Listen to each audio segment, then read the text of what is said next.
On va parler d'un défi, un défi colossal pour la Tunisie, une économie informelle qui pèse des milliards. Mais il y a une nouvelle réforme numérique, la facturation électronique, qui pourrait bien vraiment changer la donne. Alors voyons ensemble comment cette technologie ambitionne de s'attaquer à un problème d'une telle ampleur. On commence avec ce chiffre, 40%. C'est énorme. C'est la part estimée de l'économie tunisienne qui, aujourd'hui, opère dans l'ombre, complètement hors des radars du fisc.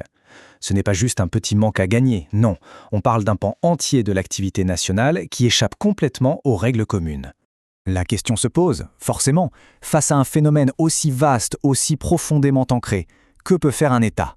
Est-ce qu'il existe une solution qui soit capable de ramener toute cette activité dans le circuit formel ? C'est tout l'enjeu qu'on va décortiquer. Allez, on plonge dans le vif du sujet. Parce que ce problème, ce n'est pas qu'une statistique abstraite sur un rapport. Non, il a des conséquences très très concrètes et surtout très coûteuses pour le pays et pour ses habitants.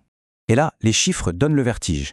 Ces 40 milliards de dinars, ce n'est pas une somme théorique. Ça se traduit par une perte sèche, chaque année, de 3 à 5 milliards de dinars pour l'État. C'est de l'argent qui manque cruellement pour les hôpitaux, pour les écoles, pour les infrastructures. Et en plus de ça, ça crée une concurrence totalement déloyale pour les entreprises qui, elles, jouent le jeu et paient leurs impôts. Pour bien comprendre la solution, il faut d'abord comprendre le problème à la racine. Alors faisons un petit bond dans le temps. Imaginons-nous en août 2025, dans un cabinet comptable tout à fait classique, juste avant le grand basculement. À ce moment-là, tout reposait encore sur le papier. Cette citation, elle est vraiment parlante. Elle vient d'un professionnel, quelqu'un du terrain, et elle résume parfaitement la situation. L'expert comptable est en première ligne, mais il est complètement désarmé. Son travail, au fond, repose sur la confiance, sans aucun moyen de vérifier si ce que le client lui donne est vrai ou non. Et voilà le cœur du problème. Le système papier était, par nature, plein de failles. Ce tableau le montre très bien. Des fraudes comme la sous-déclaration ou les fausses factures étaient possibles justement à cause des faiblesses du papier. Il n'y avait aucune traçabilité en temps réel, on pouvait modifier un document, et surtout il n'y avait aucun moyen de croiser les informations de manière automatique. Et c'est là, face à ce système à bout de souffle, qu'arrive la solution, la réforme El Fatoura. Et attention, ce n'est pas juste une petite modernisation, c'est une réponse directe, chirurgicale au problème qu'on vient de décrire. Alors, El Factura, qu'est-ce que c'est concrètement ?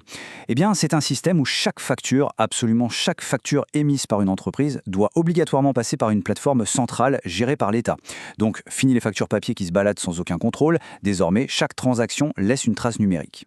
Et la mécanique derrière est assez simple, mais redoutablement efficace. D'abord, la transmission en temps réel, impossible de perdre une facture en route.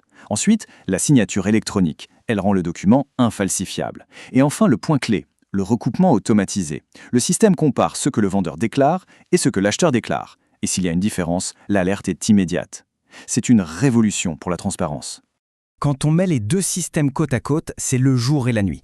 D'un côté, un processus manuel, lent, qui repose sur la confiance. De l'autre, un système instantané, automatisé, qui repose sur des données vérifiables. En fait, on passe d'une logique de contrôle a posteriori, parfois des années après, à un contrôle en continu, au fil de l'eau. Mais cette idée, ce n'est pas juste une théorie, une belle idée sur le papier. D'autres pays sont déjà passés par là.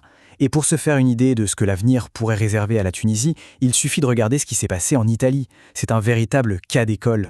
L'Italie a été l'un des tout premiers grands pays européens à sauter le pas et à rendre la facturation électronique obligatoire pour tout le monde, pour toutes les entreprises. Du coup, leur expérience est une mine d'or d'enseignement. Et les résultats, eh bien, ils parlent d'eux-mêmes. Ce graphique montre l'évolution de ce qu'on appelle l'écart de TVA. C'est un indicateur qui mesure la fraude en gros.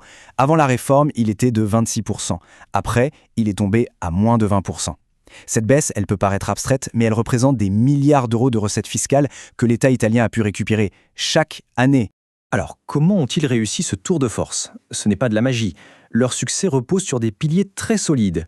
Un déploiement progressif pour ne pas brusquer les entreprises, des lois claires, une plateforme technique qui tient la route et surtout un vrai accompagnement pour aider tout le monde à s'adapter. Ce sont des leçons cruciales pour la Tunisie. Bon, alors qu'est-ce qu'on retient de tout ça ? L'expérience italienne, ce n'est pas juste une belle histoire à raconter. C'est une sorte de feuille de route, une validation de la stratégie choisie par la Tunisie. Le point absolument central à retenir, c'est que la réforme tunisienne n'est pas un pari risqué, un saut dans le vide. Elle repose sur des mécanismes, la traçabilité, la sécurité, le croisement des données, dont l'efficacité a déjà été prouvée sur le terrain, à grande échelle. L'exemple italien vient confirmer que la direction est la bonne. On termine sur cette question, qui est une question de fond. Ce genre de réforme, ça nous pousse à nous interroger sur notre rapport à la fiscalité. Est-ce que cette quête de transparence absolue, que la technologie rend possible, est la clé pour construire des systèmes fiscaux plus justes, plus équitables et plus efficaces pour tout le monde ? Le débat est ouvert.